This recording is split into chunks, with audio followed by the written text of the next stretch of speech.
action. For the M. to bring the lower lip up and long and soft. Okay, for the B we pressed and release quickly. Soft underneath. Wait 2, 3, 4 seconds, then release. Let's say it doesn't work, not working. Nothing, no response, because she's not breathing through the nose and not producing sound here. So what we can add is that, or if we put it down, or tomorrow, or you can, but I'm here. And I feel the vibration here, and create like a cycle. Looks like far, it's not far, okay? A lot of kids get it from here. They can feel it here and then take it here into the vocal cord. Okay? Another thing we can do is close the nose. We do this, just close, release, and then close,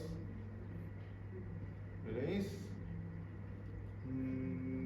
When you do that, you direct the child to breathe through the nose. Not consciously, don't think about it, but you breathe more through the nose. And then more chances to get them up.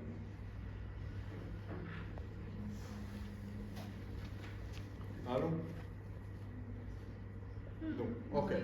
Last one? Why are you cutting us? No, already. Last one is through A. We use A and then close it to M. So go for A.